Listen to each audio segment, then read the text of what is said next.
जैसे हम लोग सैटरडे को हमारे यहाँ तो एक है कि हमारे बच्चे जो है, ये हमारे बेटे ने रूल बनाया कि आप बैठेंगे 2-3 घंटे, हमने साथ खाना भी खाना है, टीवी भी देखना है, फोन साइड पे रख देना है। अच्छा माशा से ना जवेरिया के जो बच्चे हैं ना, ये दोनों बच्चे माँ बाप से ज्यादा समझदार हैं। हाँ वैसे अभी सऊद भी ये बता रहे हैं। हाँ वैसे सऊद कितने समझदार है। हाँ वो लगता ही नहीं है हमारे बच्चे, हम तो बहुत डिस्को माँ बाप है। कितने मजे की बात है। तो मुझे लगता है कि हम जो लोग काम करते हैं वो ज्यादा अपने बच्चों को क्वालिटी टाइम देते हैं। हाँ वो एक मॉम गिल्ट, और औरतों में, बंदों में नहीं होता ये। मुझे अभी भी मॉम गिल्ट, हाँ वो होता है। मुझे अभी भी वो होता है कि मैंने रिग्रेट होता है कि मैंने बच्चों को जन्नत को खासकर बचपन में बिल्कुल भी टाइम नहीं दिया। मतलब सारा दिन शूट करना, रात में लिखना। हाँ, मैं और सऊद ये करते थे कि मैं और अपना सऊद जो है ट्रैक अलग अलग कर लेते थे। शुरू में तो नहीं हो सका, लेकिन उसमें ये होता था कि फिर वो जब वो घर पे होते थे तो मैं नहीं होती, जब मैं होती थी तो वो नहीं होते, इस तरह से होता था। लेकिन मुझे फिर भी ऐसा लगता है, लेकिन अल्लाह का शुक्र है कि मुझे इतनी अच्छी नैनी मिल गई जो अब तक सालों से हमारे साथ है, जोफी। तो मुझे उसने मेरे बच्चों को बहुत अच्छा मेरे पीछे संभाला। सब हाँ, जो माएँ काम करती हैं, ठीक है ना, उनको एक बहुत अच्छी नैनी मिल जाए, ये तो मेरी दिल से दुआ है सबके लिए। और जब वो छोटे थे तो मेरी बहनें और अम्मी ने बहुत संभाला। हाँ, मेरी भी वालदा याद थी। प्लस पॉइंट है ये, प्लस पॉइंट है। अगर आप एक शहर में रहते हैं, एक शहर में रहते हैं ना, तो संभाल लेते हैं। मुझे पता है आपका काम आपके बच्चे देखते हैं वैसे फायसा? अब देखते हैं, पहले तो उनको पता ही नहीं था, कुछ इतना वो नहीं था। अब वो देखते हैं, दे एंजॉय इट, और मजाक भी बहुत उड़ता है। दे मोस्टली से कि ओ ये तो आप तो असली में भी यही कर रही होती है। स्पेशली जो घूरना होता है, डांटना होता है, तो वो अक्सर यही कहते हैं कि आप तो असली में भी यही कर रही होती है। और अक्सर वो प्रेडिक्ट भी कर रहे होते हैं, अब ये करेंगे, अब आप ऐसे देखेंगे इसे। और वो वाकई में होता है। So but they enjoy.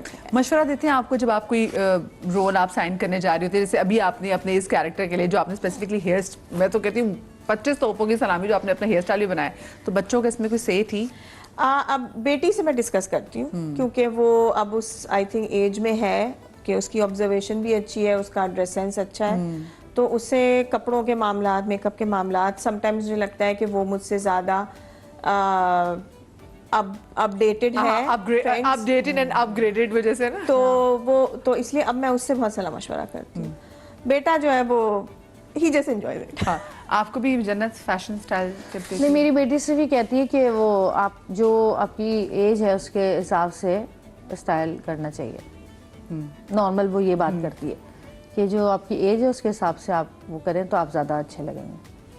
That's very interesting and that's very sensible.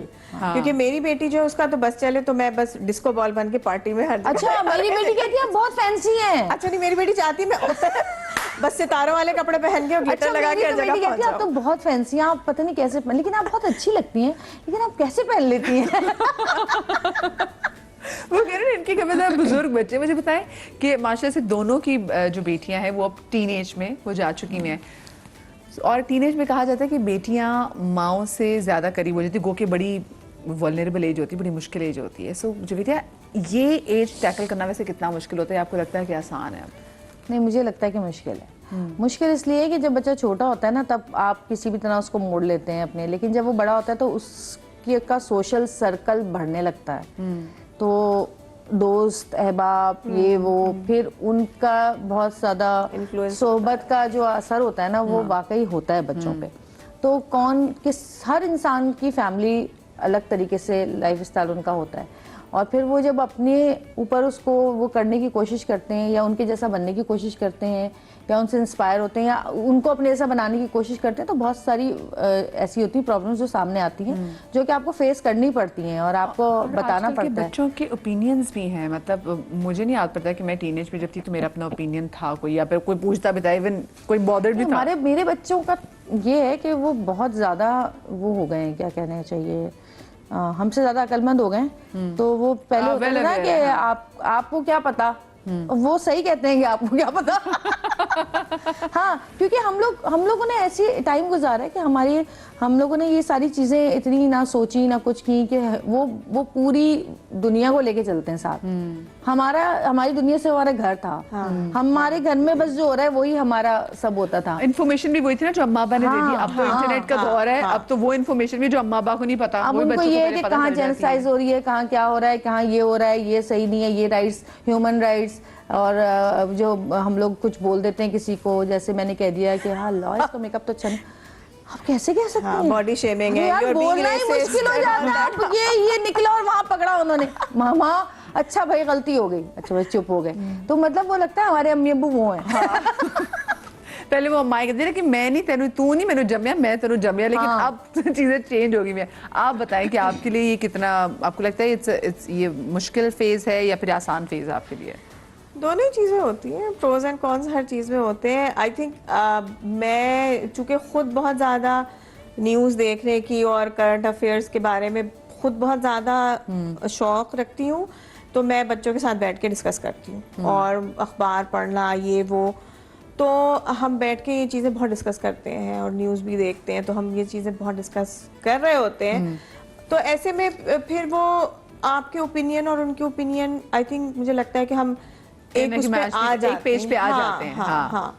तो एंजॉय करते हैं। हाँ। अच्छा वैसे बताएं, दोनों आप लोग पीटीवी से आप लोगों ने करियर का स्टार्ट किया, that was a different time when you guys were very young and you, आप लोगों के अपने काम की वर्क एथिक्स जो है वो थोड़ा एटीट्यूड भी थोड़ा सा डिफरेंट होता था, मतलब किसी बड़े ने डांट दिया, किसी ने डांट दी तो आप लोग सुन भी लेते थे। अब जो आज का टाइम है, क्योंकि आप लोग आज के टाइम में भी दे वेरी मच दे अपने, तो क्या लगता है कि जो आज की नौजवान नस्ल है, क्या एग्जैक्टली उनके वर्क एथिक्स भी वही थे जो आप लोगों के थे, मैनरिज्म वही हैं जो आप लोगों के थे? मुझे ऐसा लगता है जैसे हर जो भी डेजिग्नेशन होता है ना इंसान का, उसकी एक रिस्पेक्ट होती है। अगर मुझसे छोटी एज का भी डायरेक्टर मेरे सामने है तो उसकी एक रिस्पेक्ट है, ठीक है। और अगर मैं ये समझती हूँ कि आज के दौर में आई थिंक बहुत ज़्यादा काम हो रहा है और बहुत ज़्यादा आर्टिस्टों को बहुत पैम्पर करके रखा जाता है। बीच में एक टाइम ऐसा आया था कि थोड़ी सी बदतमीजी होने लगी थी कि सीनियर की रिस्पेक्ट नहीं हो रही थी, और कहीं कहीं होता है, मैं क्यों कहूँ, उस जमाने में भी होता था, अभी भी होता है, क्योंकि हर तरह के लोग होते हैं ना। लेकिन मुझे ऐसा लगता है कि अब आर्टिस्ट जो हैं वो बहुत ज़्यादा माशाल्लाह काम कर रहे हैं, नए नए लड़के जो हैं वो डायरेक्टर बन गए हैं और अच्छा यंग यूथ आ रही है। तो थोड़ा सा उनको पुराने जो आर्टिस्ट हैं ना हमारे, हमसे भी सीनियर जो हैं, उनका थोड़ा सा बस ख्याल करना चाहिए कि वो अगर आप उनको ले रहे हैं तो ये इस टाइम में भी वो लोग इस एज में भी काम कर रहे हैं, ये बड़ी बात है कि अगर वो 60 से ऊपर हैं और काम कर रहे हैं तो आपको थोड़ा सा उनका ख्याल रखना चाहिए कि जी 10 से 10 हम जैसे लोग थक जाते हैं इतना लंबा काम करके, तो थोड़ा सा उनका ख्याल करना चाहिए कि आप उनको थोड़ा रेस्ट दे के काम करें या थोड़ा लेट बुलाएं। अदाकारा जो बदर करना चाहिए वो भी इसीलिए पीछे हो गई। आई नो, हाँ, ये बहुत बड़ा फैक्टर है। फायसा, आपको क्या लगता है? मेरे ख्याल में एक तो मैं तो हर डायरेक्टर के साथ काम करने को तैयार होती हूँ, क्योंकि मुझे कोई वो नहीं होता कि कौन अच्छा कौन बुरा है, बिकॉज हर डायरेक्टर एक अपनी अप्रोच, अपना एंगल लेकर आता है, and as an actor we have to listen to the director, ठीक है, हमें अपनी नहीं चलानी चाहिए।